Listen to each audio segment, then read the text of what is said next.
Tapping చేయాలి, ఎమ్మెల్సీల phone tapping చేయాలి, ఎంపీల ఫోన్ ట్యాపింగ్లు చేయాలి, సిఐల ఫోన్ ట్యాపింగ్ చేయాలి, ఏసీపీల ఫోన్ ట్యాపింగ్ చేయాలి, ఎంఆర్ఓల ఫోన్ ట్యాపింగ్ చేయాలి. ఇది మీరు చేసే పని. స్వయంగా మీ శాసనసభ్యుడే చెప్తుంటే ఒక మంత్రి గారి ఇంట్లో కూర్చొని ఇంట్లో నిలుసోని మీరు చెప్పుతుంటే ప్రజలకి మీరు ఏం మెసేజ్ పంపుతున్నారు? మీరు ఇద్దరు పోయి ముఖ్యమంత్రి గారిని కలుస్తారని చెప్పి నిన్న శాసనసభ్యుడు ఏమని చెప్తారు? మేము ట్యాపింగ్ చేసినాం ఫోన్ అని చెప్తారా? ఏం చెప్తారు? You please answer. మళ్ళా స్వయంగా నిన్న ఎమ్మెల్యే గారు ఇంకోటి కూడా అన్నాడు. ఏమన్నారు? మేము పోస్టింగ్లు ఇప్పిస్తే సిఐలకి సిపి గారు తీసుకుంటలేరు అన్నాడు. సరే, అది సంతోషం. కానీ సిపి గారికి అధికారాలు ఇస్తామని చెప్పి మీ ముఖ్యమంత్రి అన్నాడు కదా. రేవంత్ రెడ్డి గారే స్వయంగా మేము పోస్టింగ్లలో ఇన్వాల్వ్ కాము, అధికారులకే ఇష్టపెడుతున్న పోస్టింగ్లు అన్నది మీ ముఖ్యమంత్రే కదా. ఎంతమంది డబుల్ స్టాండర్డ్ మాటలు మాట్లాడతారు? మరి ఎమ్మెల్యేగా మీరిచ్చినప్పుడు పోస్టింగ్లు ఇవ్వాలంటే మరి నేను కూడా హుజరాబాద్ నియోజకవర్గ ఎమ్మెల్యేనే కదా. మరి మేము లెటర్లు ఇస్తే మీరు ఎందుకు యాక్సెప్ట్ చేస్తలేరు? ఎందుకు పోస్టింగ్లు ఇస్తలేరు అని నేను అడుగుతున్నా. నువ్వు ఎమ్మెల్యేనే, నేను ఎమ్మెల్యేనే. అంటే నీకైతేనో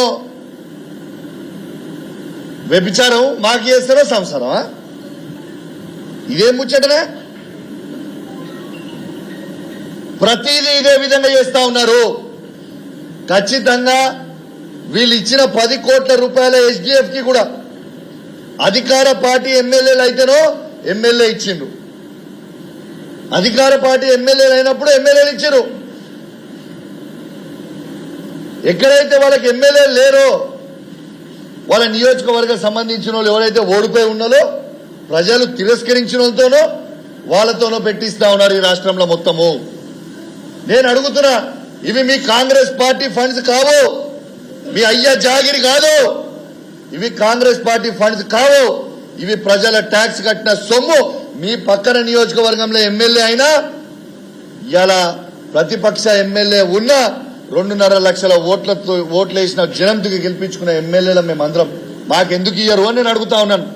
ఖచ్చితంగా దాని మీద కూడా కోర్టుకు పోతా, 100% కోర్టుకు పోతా. మొన్న అధికారులకు కూడా నేను హెచ్చరిస్తా ఉన్నాను, దయచేసి తస్మా జాగ్రత్త. మొన్న కోర్టుకి పోయినాం, బాజాబ్తు కోర్టులో ఆర్డర్ క్లియర్ గా ఇచ్చిర్రు. శాసనసభ్యుడు లేకుంటే స్థానికంగా ఉన్న మున్సిపల్ చైర్మన్, కౌన్సిలర్లో, సర్పంచ్లో, ఎంపీపీలో, జెడ్పీటీసీలతో కలిసి చెక్కులు ఇవ్వండి అని చెప్పిండు. చెక్కులు ఇవ్వమని చెప్పిర్రు. తెలంగాణ మొత్తము ఓడిపోయినోడు వస్తాడు, చెక్కులు వంస్తాడు. మీరు పబ్లిక్ ఆల్రెడీ మీరు తిరస్కరించారు కదా, ఇంకా సిగ్గు అనిపిస్తలేదా? మీరు ఓడిపోయి ఉండి కూడా మీకు సిగ్గు లేకుండా ఇంకా కూడా కొంచెమైనా చీమిరి రెత్తిరి రక్తం ఉండాలి కదా. ఓడిపోయినోడు ఎట్లిస్తాడు? మొత్తము తెలంగాణ రాష్ట్రంలో ఈ పరిపాలన దరిద్రంగా జరుగుతూ ఉంది. వెంటనే నేను ఖచ్చితంగా బండి సంజయ్ గారికి కూడా విజ్ఞప్తి చేస్తా ఉన్నాను. ఇవాళ మీరు కేంద్ర ఎంఓఎస్ హోమ్ మినిస్టర్ గా మీరు ఉన్నారు. మీరు ఎంపీగా ఉన్న పార్లమెంట్ నియోజకవర్గంలోనే ఇంత పెద్ద అలిగేషన్ వచ్చింది. ఖచ్చితంగా మీరు కూడా సిబిఐ ఎంక్వైరీ దీని మీద వేయాలి అని నేను డిమాండ్ చేస్తా ఉన్నాను. మీ పార్లమెంట్ లో మీ కింద ఉన్న సిపి గారి ఫోన్ ట్యాపింగ్ ఈ రాష్ట్ర ప్రభుత్వం చేసినప్పుడు మీ బాధ్యత కూడా ఉంది కదా బండి సంజయ్ గారు. ఖచ్చితంగా దీని మీద యాక్షన్ తీసుకోవాల్సిన బాధ్యత. మళ్ళా మీరే హోమ్ మినిస్టర్ గా ఉన్నారు ఈ భారతదేశానికి. మీ డిపార్ట్మెంట్ లో, మీ పార్లమెంట్ పరిధిలో సిపి గారి ఫోన్ ట్యాపింగ్ అయిందని స్వయంగా మానకొండూరు శాసనసభ్యుడు జిల్లా మంత్రి గారి ఇంట్లో, పొన్నం ప్రభాకర్ గారి ఇంట్లో నిలుసోని మరీ ఇంటర్వ్యూ ఇచ్చినప్పుడు మీది కూడా బాధ్యత ఉంది అని చెప్పి సందర్భంగా తెలియజేస్తా ఉన్నాను. ఖచ్చితంగా వీళ్ళు స్పందిస్తారని, ఖచ్చితంగా దీని మీద ఎంక్వైరీ చేస్తారని బండి సంజయ్ గారు ఖచ్చితంగా మీ డిపార్ట్మెంట్ ఇది, దయచేసి గుర్తుపెట్టుకోండి. మీ డిపార్ట్మెంట్ కి అవమానం జరిగినప్పుడు మీకు కూడా అవమానం జరిగినట్టే. ఖచ్చితంగా మీ బాధ్యత. దీని మీద సిబిఐ ఎంక్వైరీ అయ్యాలి. ఈ ప్రభుత్వము మీ అధికారి మీద ఫోన్ ట్యాపింగ్ చేస్తుంది. పోలీస్ డిపార్ట్మెంట్ మొత్తం కరీంనగర్ జిల్లాలో ఫోన్ ట్యాపింగ్ చేస్తుండ్రు. కాబట్టి ఖచ్చితంగా వీళ్ళతో పాటు మా ఎమ్మెల్యేల ఫోన్ ట్యాపింగ్ కూడా చేస్తున్నారు. బండి సంజయ్ గారు, మేము మా కేసీఆర్ గారి గవర్నమెంట్ అధికారంలో ఉన్నప్పుడు మీరు ఆరోపించారు కదా, ఆ రోజు ఎంపీగా నేను ఉంటే నా ఫోన్ ట్యాప్ చేస్తుంది ప్రభుత్వం మీరు ఆ రోజు ఆరోపించారు కదా. మేము చేయకుండా చేసినామని ఆ రోజు మీరు ఆరోపించారు కదా. ఇలా స్వయంగా అధికార పార్టీ ఉన్న ఎమ్మెల్యేనే ఇలా మేము ఫోన్ ట్యాపింగ్ చేసినామని చెప్తుండు. వాళ్ళకి ఎట్లా తెలిసింది ఫోన్ ట్యాపింగ్ చేయకపోతే? మరి మీరే ఎంపీ, ఇప్పుడు మీరే కేంద్ర హోంమంత్రి, ఖచ్చితంగా మీ డిపార్ట్మెంట్ అయిన సిపి గారి అధికారం ఉన్న సిఐల ఫోన్ ట్యాపింగ్ అయినప్పుడు మీరు ఎంక్వైరీ చేయాల్సిన బాధ్యత, సిబిఐ ఎంక్వైరీ చేయాల్సిన బాధ్యత మీ మీద ఉంది. దయచేసి మీరు కాపాడాల్సిన బాధ్యత కూడా మీ మీద ఉందని చెప్పి సందర్భంగా తెలియజేస్తూ సెలవు తీసుకుంటా ఉన్నాను. జై తెలంగాణ, జై కేసీఆర్.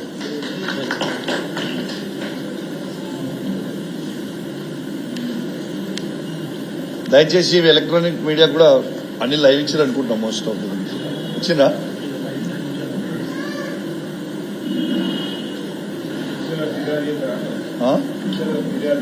100% చేస్తాం. ఎందుకు రేపు ఖచ్చితంగా రైటింగ్ లో డీజీపీకి ఇస్తాం. ఇప్పుడు వీళ్ళు ఇచ్చిన దాని కింద వీళ్ళకి ఏ ఆధారాలు ఉన్నాయి?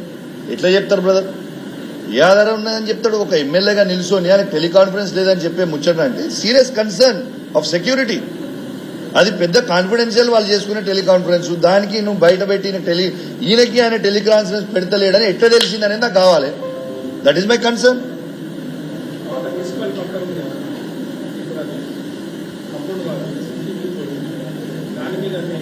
ఏముంది? ఖచ్చితంగా దాని మీద ఎంక్వైరీ చేస్తాడు పోలీసు వాళ్ళు. గౌరవ మాజీ మున్సిపల్ చైర్మన్ గారు అన్నారు, గౌరవ రన్నింగ్ మున్సిపల్ చైర్మన్ గారు అన్నారు, ఇక్కడటువంటి రూలింగ్ ఉన్నారు, ఇక్కడటువంటి పెద్దలందరూ ఉన్నారు. మేము చిన్నప్పుడు రైల్వే స్టేషన్ కు, ఇప్పుడు పోలీస్ స్టేషన్ ఒకప్పుడు సర్కార్ దావగానా, మేము ఆడికి వచ్చి దొడ్డికి పెట్రోల్ బండ పోయి అక్కడనే కడుచుకొని అందరం వచ్చేటోళ్ళం, అలా ఈద కొట్టేటోళ్ళం చేస్తున్నాం. ఈ పెద్దలందరికీ అది పెట్రోల్ బండ ప్రభుత్వ భూమి అని తెలుసు. గౌరవ దివంగత కేబినెట్ మినిస్టర్ ముద్దసం దామోదర్ రెడ్డి గారు కూడా అప్పుడు ఆ కాలంలో అది సర్కారు భూమి తేలిన తర్వాత వాళ్లకు వాళ్ళ ఎడ్డుల సంఘానికి దాన్ని అప్పుడు కొబ్బరికాయ కొట్టి శంకుస్థాపన చేశారు. దాన్ని వీళ్ళందరూ కాపాడుకుంటూ వచ్చారు. అది ఇప్పటి వరకు అది ప్రభుత్వ భూమే. కానీ 1936 నుంచి 2018 వరకు ఉన్నటువంటి రికార్డులు ఎంఆర్ఓ ఆఫీసులో లోపల ఏ విధంగా ఎవరు మార్చారు, ఎవరి ఆధ్వర్యంలో మార్చారు, ఇప్పుడు కొత్తగా రికార్డులు ఎలా పుట్టుకొచ్చాయి, మరి అక్కడ ఉన్నటువంటి 467, 654 సర్వే నంబర్లు ప్రభుత్వ భూమి, ప్రైవేట్ భూమి ఎట్లయిపోయింది? ఒకవేళ ప్రైవేట్ భూమి అయితే ఈ హుజరాబాద్ నియోజకవర్గంలో 2021 నవంబర్లో వచ్చినటువంటి ఉప ఎన్నికలలో అప్పుడు మీ బీఆర్ఎస్ ప్రభుత్వము ఒడ్డెర్ల సంఘానికి 10 లక్షల రూపాయలు కేటాయించింది. ఆ విషయం కూడా మీ అందరికీ తెలుసు. దయచేసి జమ్మిగుంటలో విలువైనటువంటి ఆ సొత్తును వరకు మీరు కాపాడాలని చెప్పి 100% రాజేందర్ గారు, ఎటు పరిస్థితిలో గవర్నమెంట్ భూమి అనేది ఎవరి కబ్జా పెట్టినా ఊకునే ప్రసక్తే లేదు. ఖచ్చితంగా నేను ఇక్కడి నుంచే గౌరవ కలెక్టర్ గారిని కూడా నేను రిక్వెస్ట్ చేస్తా ఉన్నాను. దయచేసి పెసరబండ మీద ఒక సీరియస్ ఇష్యూ అవుతా ఉంది. ఖచ్చితంగా గవర్నమెంట్ భూమిని కాపాడాల్సిన అవసరం ఉన్నది.